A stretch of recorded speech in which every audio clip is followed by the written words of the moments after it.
Welcome on Easy Learning. Now in this part of the video I am going to explain the next part of the chapter 10, the story of English drama after introduction. In this part of the video I will explain story of drama. तो इससे पहले हम देखे थे drama के प्रकार कितने होते हैं, ड्रामेटिक स्ट्रक्चर क्या होती है, ड्रामेटिक एलिमेंट्स क्या होते हैं। तो तीन चीज होते हैं ड्रामा में जो इंट्रोडक्शन में दिया गया था। अब देखते हैं कि ड्रामा की कहानी क्या है, स्टोरी क्या है। The story of English drama takes us back to the century। कहते हैं कि इंग्लिश ड्रामा की जो कहानी है वो हमें 100 साल पीछे ले जाती है। Succeeding the coming of the Normans, और ये नॉर्मन की जो सफलता होती है उसके साथ शुरू होती है। The religious plays appeared in England soon after the Norman conquest। मतलब नॉर्मन कॉन्क्वेस्ट के विजय के साथ ही जो धार्मिक जो ड्रामा है वो इंग्लैंड में तुरंत दिखाई पड़ा।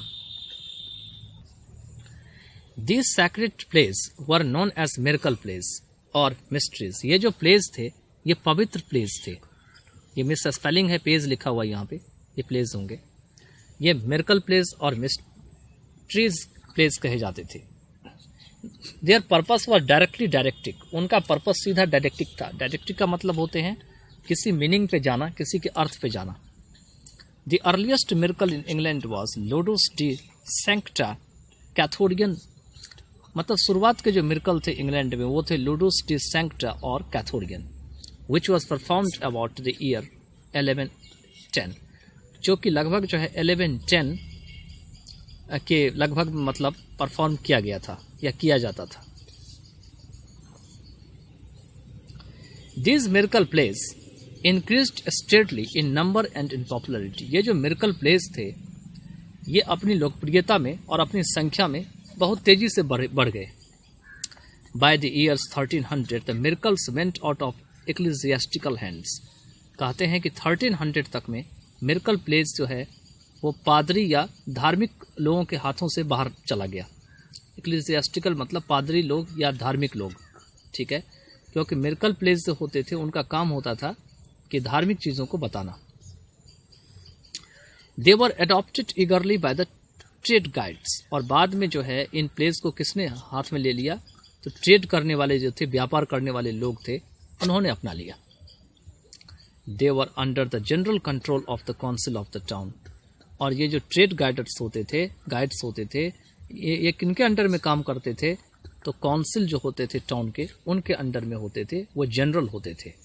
तो जनरल जो कंट्रोल होते थे काउंसिल ऑफ द टाउन के, उनके अंडर में ट्रेड गाइड्स होते थे और इन्होंने इन मिरेकल्स को अपने अंडर ले लिया। By the beginning of the 14th century all this place were in various localities of England. कहते हैं 14th century के आरंभ में ही ये जितने भी प्लेस हैं वो इंग्लैंड के कई सारे लोकेलिटी में पाए गए हैं। In the later middle ages developed another kind of dramatic literature. कहते हैं कि बाद के जो मिडल एजेस है उसमें ड्रामेटिक लिटरेचर के और भी कई प्रकार विकसित हुए। नॉन एज मोरालिटी प्लेस, इसे मोरालिटी प्लेस के नाम से जाना जाता है। In which the characters were virtues personified, जिसमें कैरेक्टर के अंदर गुण होते थे और इन गुण को जो है वो क्या किया जाता था, मतलब मानवीकरण किया जाता था, पर्सनिफाई किया जाता था, जैसे कि ब्यूटी, स्ट्रेंथ, गलटनी और पीस।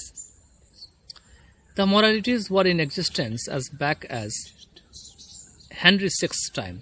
कहते हैं मोरालिटीज की जो प्ले है वो तब तक जीवित रहे जब तक कि हेनरी सिक्स का शासनकाल था, 1422 से लेकर 71 तक।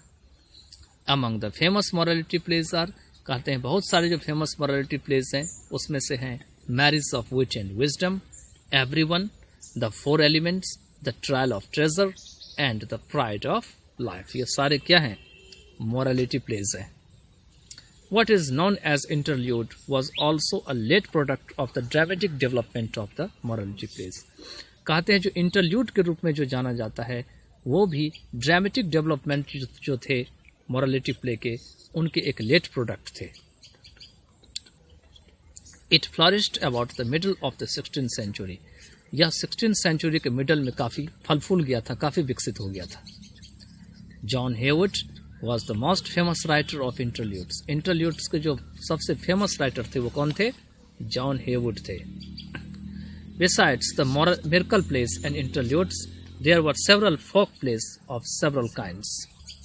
कहते हैं कि मिरेकल प्लेस और इंटरल्यूड्स के अलावा यहाँ पे बहुत सारे ऐसे प्रकार के जो है फोक प्लेस भी थे. फोक प्लेस का मतलब जो आम लोगों में दिखाए जाते थे.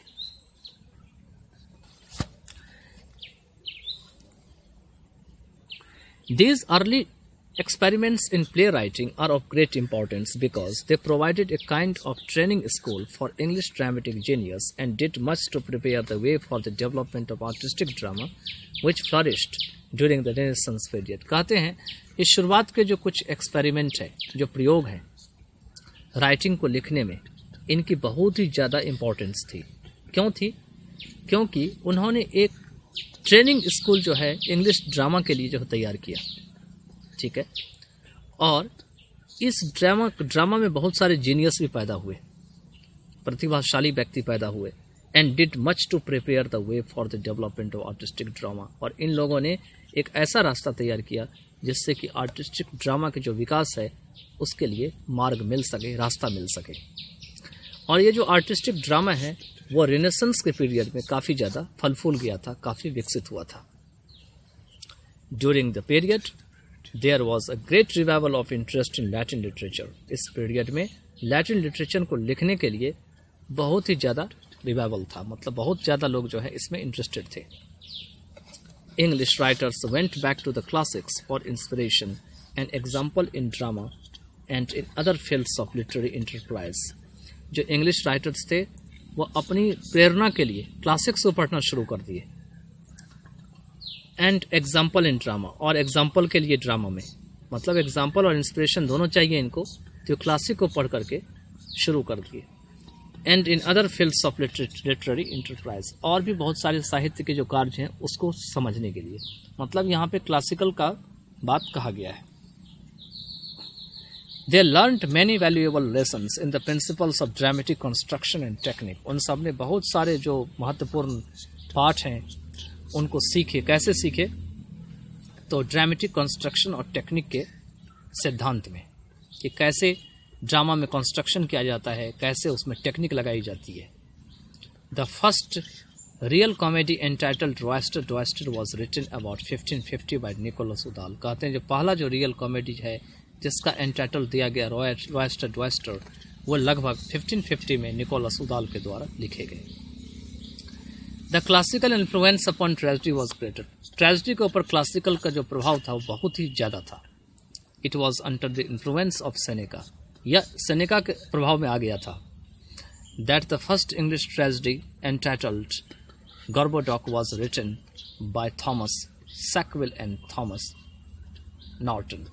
कहते हैं जिससे कि पहला जो इंग्लिश मतलब ट्रेजेडी था जिसका नाम दिया गया, एंटाइटल मतलब नाम दिया जाना, गॉर्बोडॉक, इसे थॉमस सैकविल और थॉमस नॉर्टन के द्वारा लिखा गया. The quarter century which followed the production of Gorboduc was a period of great confusion. कहते हैं कि ये जो क्वार्टर सेंचुरी थे, क्वार्टर सेंचुरी मतलब 25 ईयर्स, जिसको कि मतलब गॉर्बोडॉक के प्रोडक्शन ने फॉलो किया, ये एक ग्रेट कन्फ्यूजन का पीरियड था. बहुत ज़्यादा इसमें लोगों को कन्फ्यूजन होती थी. In the end the romantic form of drama was established. और अंत में जो रोमांटिक फॉर्म है ड्रामा की उसको शेक्सपियर्स के इमीडिएट प्रेडिसेसर के द्वारा स्थापित किया गया. इमीडिएट प्रेडिसेसर का मतलब होते हैं शेक्सपियर से जो जस्ट पहले के थे. ठीक है, बाद के नहीं, बाद के सक्सेसर होते हैं, प्रेडिसेसर दिया हुआ यहाँ पे.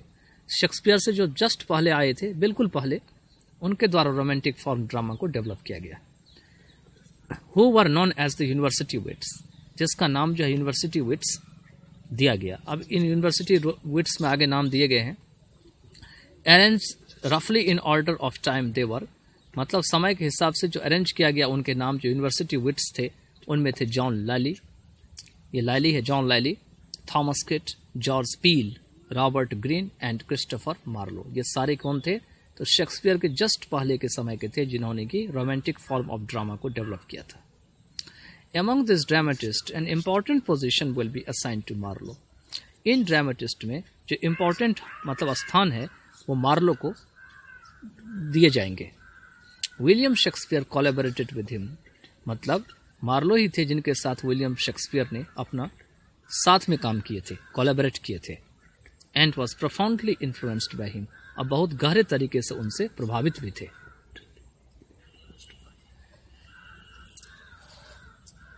So I hope that you would have understood it. Now in the next part of the video we will cover